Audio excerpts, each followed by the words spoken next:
ಒಳ್ಳೆ ಕೆಲಸಕ್ಕೆ 108 ವಿಘ್ನ. ನನಗೆ ಸ್ಟಾರ್ಟ್ ಮಾಡಿದ ದಿನನೇ ಏನೇನೋ ಆಗೋಯ್ತು. ಲೇಟಾಗಿ ಎದ್ದೆ, ಯಾವುದೂ ಕರೆಕ್ಟಾಗಿ ನಾನು ಅಂದ್ಕೊಂಡಂಗೆ ಆಗಲಿಲ್ಲ. ಬಟ್ ಸ್ಟಾರ್ಟ್ ಮಾಡಿದ್ದನ್ನು ಬಿಡಬಾರ್ದು ಅಂತ ಇವತ್ತಿಂದನೇ ಸ್ಟಾರ್ಟ್ ಮಾಡಿದ್ದೀನಿ. ಇವತ್ತಿಂದ 7 ದಿನ ಕಂಟಿನ್ಯೂಸ್ ಆಗಿ ನನ್ನ ಡೈಲಿ ರೊಟೀನ್ ಏನಿರುತ್ತೆ ಅನ್ನೋದನ್ನ ಡೈಲಿ ವ್ಲಾಗಲ್ಲಿ ತೋರಿಸ್ತೀನಿ.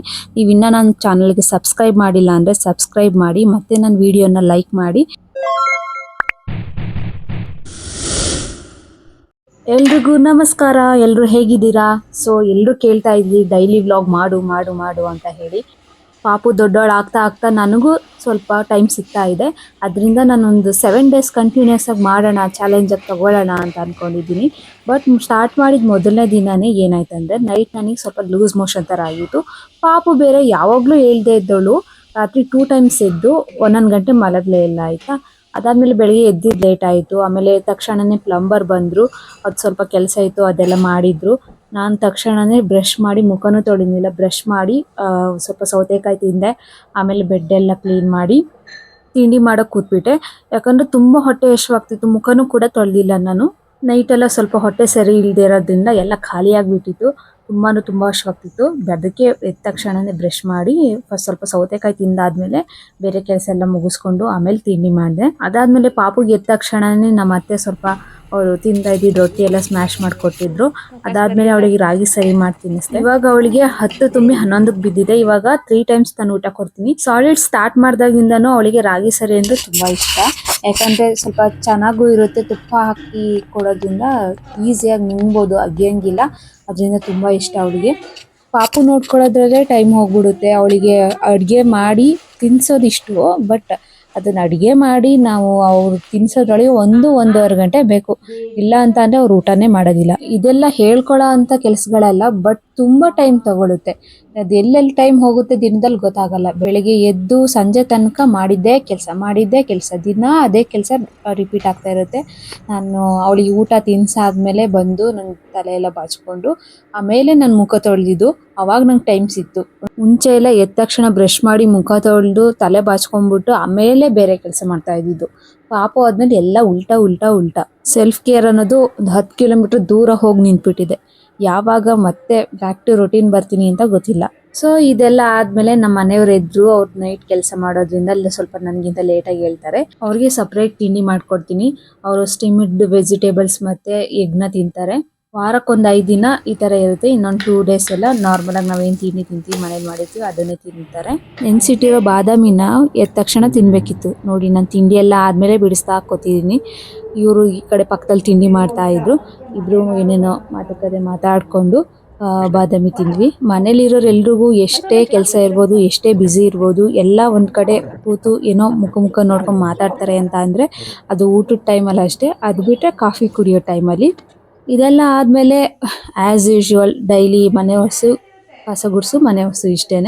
ನಂದು ಎದ್ದ ತಕ್ಷಣವೇ ನಂದು ರುಟೀನ್ ಇದ್ದಿದ್ದು ಕಸ ಗುಡಿಸಿ ಮನೆ ಒರೆಸೋದು. ಯಾಕಂದರೆ ಪಾಪು ಯಾವಾಗ ಹೇಳ್ತಾಳೆ ಅಂತ ಗೊತ್ತಾಗಲ್ಲ. ಅವಳು ಮಲಗಿದ್ದಾಗ ಮನೆ ಫ್ರೀ ಇರುತ್ತಲ್ವ, ಕಸ ಗುಡಿಸಿ ನಾನು ಮನೆ ಒರೆಸ್ಬಿಡ್ತಿದ್ದೆ. ಬಟ್ ಇವತ್ತು ಲೇಟಾಗಿ ಎದ್ದಿದ್ದರಿಂದ ಫಸ್ಟು ತಿಂಡಿಗೆ ಪ್ರಿಫರೆನ್ಸ್ ಕೊಟ್ಟು ಅದಾದಮೇಲೆ ಇವಾಗ ಕಸ ಗುಡಿಸಿ ನಾನು ಮನೆ ಒರೆಸ್ತಾ ಇದ್ದೀನಿ. ಮುಂಚೆ ಎಲ್ಲ ನಾನು ಡೈಲಿ ಮನೆ ಒರೆಸ್ತಾ ಇರಲಿಲ್ಲ. ಯಾಕಂದರೆ ಮನೇಲಿ ಚಿಕ್ಕ ಪಾಪು ಇರಲಿಲ್ಲ. ಇವಳು ಅಂಬೆಗಾಲು ಇಡ್ತಾ ಇರೋದ್ರಿಂದ ಮನೆ ನೀಟಾಗಿರಬೇಕು. ಮತ್ತು ನಾವು ಆವಾಗ ಪಾಪು ಇಲ್ಲದೆ ಇರೋದ್ರಿಂದ ನಾವು ಗಲೀಜು ಮಾಡ್ತಾ ಇರಲಿಲ್ಲ. ಸೊ ಇವಾಗ ಪಾಪು ಇರೋದ್ರಿಂದ ಎಲ್ಲನೂ ಕಿತ್ತಾಕ್ತಾಳೆ, ಹರಡ್ತಾಳೆ, ಚೆಲ್ತಾಳೆ ಮತ್ತು ಓಡಾಡ್ತಾಳೆ. ಅದರಿಂದ ಡೈಲಿ ಕಂಪಲ್ಸರಿ ಬೆಳಗ್ಗೆ ನಾನು ಒರೆಸ್ಬಿಡ್ತೀನಿ. ಮನೆಯೆಲ್ಲ ಕ್ಲೀನ್ ಮಾಡಾದ್ಮೇಲೆ ಪಾಪುಗೆ ಸ್ನಾನ ಮಾಡಿಸೋಣ ಅಂತ ಅಂದ್ಬಿಟ್ಟು ಅವಳಿಗೆ ಸ್ನಾನ ಮಾಡಿಸ್ದೆ. ಸ್ನಾನ ಮಾಡಿಸಿದ ತಕ್ಷಣ ಅವಳನ್ನ ಮಲಗಿಸ್ದೆ. ಯೂಶ್ವಲಿ ಅವಳು ಇವಾಗ ಮಲಗಲ್ಲ. ಮುಂಚೆ ಎಲ್ಲ ಸ್ನಾನ ಮಾಡಿಸಿದ ತಕ್ಷಣ ಒಳ್ಳೆ ಒಂದು ನಿದ್ದೆ ಮಾಡ್ತಿದ್ಲು, ನ್ಯಾಪ್ ಹೊಡಿತಾ ಇದ್ದು. ಬಟ್ ಇವಾಗ ದೊಡ್ಡವಳಾಗಿರೋದ್ರಿಂದ ಅವಳು ಮಲಗಲ್ಲ. ಅವಳು ನಿದ್ದೆ ಟೈಮಲ್ಲಿ ಇದ್ದಾಳೆ, ಸ್ವಲ್ಪ ನಿದ್ದೆ ಮೂಡಲ್ಲಿ ಇದ್ದಾಳೆ ಅಂದರೆ ಮಾತ್ರ ಮಲಗಿಸ್ತೀನಿ. ಫೈನಲಿ ಅವಳು ಮಲ್ಕೊಂಡಾದ್ಮೇಲೆ ನನ್ನ ಕೆಲಸ ನಾನು ಮಾಡ್ಕೊಳ್ಳೋಣ ಅಂತ ಅಂದ್ಬಿಟ್ಟು ಈಚೆ ಬಂದೆ. ನಾನು ಅವಳು ಮಲಗಿದಾಗ ಈ ಥರ ಅವಳ ಪಕ್ಕಕ್ಕೆ ಒಂದು ಬೆಡ್ಡನ್ನ ಅಡ್ಡ ಇಟ್ಬಿಡ್ತೀನಿ. ಸ್ಟಿಲ್ ಅವಳು ಎದ್ದ ತಕ್ಷಣ ಒಂದೊಂದ್ಸಲ ಬೆಡ್ ಮೇಲೆ ನಿಂತ್ಕೊಂಡು ಅಳ್ತಾ ಇರ್ತಾಳೆ. ಅದ ತಕ್ಷಣವೇ ನಾನು ಹೋಗ್ಬಿಡ್ಬೇಕು, ಯಾರಾದರೂ ಬಂದು ನೋಡ್ಬಿಡ್ಬೇಕು. ಇಲ್ಲ ಕೆಳಗೆ ಬಿದ್ದುಬಿಡ್ತಾಳೆ ಅಂತ ಭಯ. ಅವಳಿಗೆ ಬಿದ್ದಿಲ್ಲ ಇಲ್ಲಿವರೆಗೂ, ಬಿದ್ದುಬಿಡ್ತಾಳೆ ಅನ್ನೋದೊಂದು ಭಯ. ಸೊ ಅದಾದಮೇಲೆ ಊಟದ ಟೈಮ್ ಆಗಿತ್ತು. ಊಟದ ಟೈಮಲ್ಲ, ಅದು ಆ್ಯಕ್ಚುಲಿ ಒಂದು 2-3 ಗಂಟೆನೇ ಆಗಿತ್ತು. 3 ಗಂಟೆ ಮೇಲೆ ಆಗಿತ್ತು. ತಿಂಡಿ ತಿಂದಿದ್ದು ಲೇಟ್ ಅಲ್ಲ. ಸೊ ಊಟನೂ ಲೇಟಾಗಿ ತಿಂದೆ ನಾನು. ಯೂಶ್ವಲಿ ತಿಂಡಿ ಊಟ ಎಲ್ಲ ಲೇಟೇನೆ ನಂದು. ನಾನು ಊಟ ಮಾಡಿ ಚಿಕ್ಕ ಪುಟ್ಟ ಕೆಲಸ ಮುಗಿಸ್ಕೊಳ್ಳೋದ್ರೊಳಗೆ ಪಾಪು ಎದ್ಲು. ಅವಳ ಜೊತೆ ಸ್ವಲ್ಪ ಟೈಮ್ ಸ್ಪೆಂಡ್ ಮಾಡಿದೆ. ಅವರಿಂದ ನಮ್ಗೆ ಎಷ್ಟೇ ಕೆಲಸಗಳು ಜಾಸ್ತಿ ಆಗ್ಬೋದು, ಅವರೆಷ್ಟೇ ನಮ್ಮನ್ನು ಓಡಾಡಿಸ್ಬೋದು ಆ ಕಡೆಯಿಂದ ಈ ಕಡೆಗೆ, ಮತ್ತು ಎಷ್ಟೇ BP ಬರೆಸ್ಬೋದು, ಬಟ್ ಆ ಮಕ್ಳ ಜೊತೆ ಆಟ ಆಡ್ಬೇಕಾದ್ರೆ ಸಿಗೋ ನೆಮ್ಮದಿ ಇನ್ಯಾವುದರಲ್ಲೂ ಸಿಗಲ್ಲ. ಎಲ್ಲರೂ ವಿಡಿಯೋಸ್ ಮಾಡು ಡೈಲಿ ಅಂತ ಹೇಳ್ತಾ ಇದ್ರು. ಬಟ್ ನನಗೆ ಹೆಂಗೆ ಅಂತ ಅಂದರೆ, ಇವತ್ತು ಮಾಡಬೇಕು ಅಂತ ಅಂದ್ಕೊಂಡಿರ್ತೀನಿ, ನಾಳೆ ಮಾಡೋಕ್ಕೆ ಆ ಎನರ್ಜಿ ಇರೋದಿಲ್ಲ, ಇಂಟ್ರೆಸ್ಟ್ ಇರೋದಿಲ್ಲ. ಈ ಥರ ಒಂದಿನ ಮಾಡ್ತೀನಿ, ಒಂದಿನ ಮಾಡಲ್ಲ. ಸೊ ಡೈಲಿ ವ್ಲಾಗ್ ಅಂತ ಏನಕ್ಕೆ ನಾನು ಅದಕ್ಕೊಂದು ಟೈಟಲ್ ಕೊಡಬೇಕು, ಯಾವ್ಯಾವಾಗಲೂ ಮಾಡೋದಕ್ಕೆ ಅಂತ ಹೇಳಿ ನಾನು ಡೈಲಿ ವ್ಲಾಗ್ ಮಾಡ್ತಾ ಇರಲಿಲ್ಲ. ಬಟ್ ಇವಾಗ 7 days ಚಾಲೆಂಜ್ ಅಂತ ನಾನೇ ತೊಗೊಂಡಿದ್ದೀನಿ. ಯಾಕೆ ಈ ಥರ ಎಲ್ಲರೂ ತಗೋತಾರೆ ಅಂತ ನನಗೆ ಇವಾಗ ಅರ್ಥ ಆಯಿತು. ಬಟ್ ನೋಡೋಣ, ಸುಮ್ಮನೆ ರೀಸನ್ಸ್ ಕೊಡ್ತೀನಿ, ಅದಾಯಿತು ಇದಾಯಿತು ಅದಕ್ಕೆ ಮಾಡೋಕ್ಕಾಗಲಿಲ್ಲ ಅಂತ. ಈ ಸಲ ಬರೀ 7 days ತಗೊಂಡಿರೋದ್ರಿಂದ ನಾನು ಕಂಪ್ಲೀಟ್ ಮಾಡ್ತೀನಿ ಅನ್ನೋ ಅಂಥ ಹೋಪ್ ನನಗಿದೆ. Let's see. ನೋಡ್ತಾ ನೋಡ್ತಾ ಸಂಜೆ ಆಗೇ ಹೋಯಿತು. ಒಂದು 5:30 6 o'clock ಆಗಿತ್ತು. ನಾನು ಡೈಲಿ ಹಾಲು ಕುಡಿತೀನಿ. ನನಗೊಂದು ದಿನದಲ್ಲಿ ಒಂದು ಬೆಸ್ಟ್ ಟೈಮ್ ಅಂತ ಹೇಳಿದರೆ ಈ ಹಾಲು ಕುಡಿಯೋದು, ಅಥವಾ ಕಾಫಿ ಕುಡಿತೀನಿ, ಇಲ್ಲ ಹಾಲು ಕುಡಿತೀನಿ. ಈ ಟೈಮಿಂಗ್ಸ್ ಅಂತ ಹೇಳ್ಬೋದು. ಯಾಕಂದರೆ ಬೆಳಗ್ಗೆಯಿಂದ ಅದು ಇದಕ್ಕೆ ಮಾಡಿ ಸುಸ್ತಾಗಿರುತ್ತೆ, ಕೆಲಸ ಮಾಡಿ ಸುಸ್ತಾಗಿರುತ್ತೆ. ಈ ಟೈಮಲ್ಲಿ ಆರಾಮಾಗಿ ಕೂತ್ಕೊಂಡು ನಮ್ಗೆ ಇಷ್ಟವಾಗಿ ಅದೊಂದು ಸೀರಿಯಲ್ಲೋ ಅಥವಾ ಏನೋ ಒಂದು ವಿಡಿಯೋನೋ ಏನಾದರೂ ಒಂದು TV ನೋಡೋದು, ಕೂತ್ಕೊಂಡು ಆರಾಮಾಗಿ ಎಂಜಾಯ್ ಮಾಡ್ಬೋದು. ಐ ಥಿಂಕ್ ನನಗೆ ಮಾತ್ರ ಅಲ್ಲ, ಎಲ್ಲ ಹೆಣ್ಮಕ್ಳಿಗೂ ಈ ಕಾಫಿ ಟೈಮ್ ಅನ್ನೋದು ಒಂಥರ ಬ್ರೇಕ್ ಇದ್ದಂಗೆ, ಒಂಥರ ರಿಲ್ಯಾಕ್ಸ್ ಮಾಡ್ಬೋದು. ಒಳ್ಳೆ ಕಾಫಿನೋ ಟೀನೋ ಎಂಜಾಯ್ ಮಾಡಿಕೊಂಡು, ನಮಗೆ ಬೇಕಾಗಿರೋದನ್ನು ವೀಡಿಯೋಸ್ ನೋಡಿಕೊಂಡು, TV ನೋಡಿಕೊಂಡು, ಅಥವಾ ಇನ್ನೇನೋ ಯಾರ ಜೊತೆ ಆದರೂ ಮಾತಾಡಿಕೊಂಡು ಆರಾಮಾಗಿ ಟೈಮ್ ಸ್ಪೆಂಡ್ ಮಾಡ್ಬೋದು.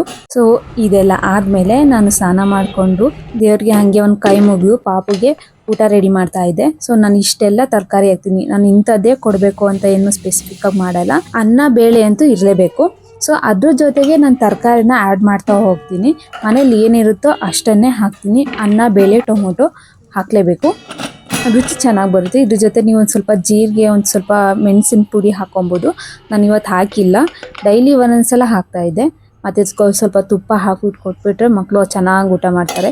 ನಾನು ಏನು ಮಾಡ್ತಿದ್ದೆ ಒಂದೊಂದು ಸಲ ಅಂದರೆ, ಸ್ವಲ್ಪ ತಿಕ್ಕಾಗಿ ನಾನು ಪೇಸ್ಟ್ ಥರ ಮಾಡ್ತಿದ್ದೆ. ಬಟ್ ಅದನ್ನು ಇವಳು ಇಷ್ಟಪಡ್ತಾ ಇರಲಿಲ್ಲ. ಇವಾಗ ಸ್ವಲ್ಪ ಏನಂತಾರೆ ತೆಳುವಾಗಿ ಅನ್ನನ ಮಾಡ್ತಾ ಇದ್ನಿ. ಇವಾಗ ಅವಳಿಗೆ ಊಟ ಎಲ್ಲ ತಿನ್ಸಾದ್ಮೇಲೆ ನಮ್ಮ ಅತ್ತೆ ಹೇಳಿದ್ರು, ಪಕ್ಕದಲ್ಲಿ ಸ್ವಲ್ಪ ಏನೋ ಬಟ್ಟೆ ಆಲ್ಟ್ರೇಷನ್ ಕೊಟ್ಟಿದ್ದಂತೆ, ಅಲ್ಲಿ ಕಾರ್ಡ್ಸ್ ಎಲ್ಲ ಅಕ್ಸೆಪ್ಟ್ ಮಾಡಲ್ಲ, ಮತ್ತು ಅವರು ಫೋನ್ಪೇನ ಯೂಸ್ ಮಾಡಲ್ಲ. ಯಾಕಂದರೆ ಇವಾಗೆಲ್ಲ ಸ್ಕ್ಯಾಮ್ ಆಗ್ತಿದೆಯಲ್ವ. ಸೊ ಅವ್ರಿಗೆ ಸ್ವಲ್ಪ ಭಯ ಇದೆ, ಸುಮ್ಮನೆ ಎಂತಕ್ಕೆ ಅಂತ ಹೇಳಿ ಕ್ಯಾಶು ಇಲ್ಲ ಕಾರ್ಡ್ ಎರಡು ಯೂಸ್ ಮಾಡ್ತಾರೆ. ಅಲ್ಲಿ ಫೋನ್ಪೇ ಮಾಡ್ಬಾ ಅಂತ ಕರ್ಕೊಂಡು ಹೋಗಿದ್ದು. ಪಾಪುನ ಎತ್ಕೊಂಡು ಹಾಗೆ ಫೋನ್ಪೇ ಮಾಡಿ ಬಟ್ಟೆ ತೊಗೊಂಡು ಬಂದೆ. ಅವರು ಹಾಗೆ ತರಕಾರಿ ತರ್ತೀನಿ ಅಂತ ಆ ಕಡೆ ಹೋದ್ರು. ನಾನು ಸೀದಾ ಮನೆ ಕಡೆ ಬಂದೆ.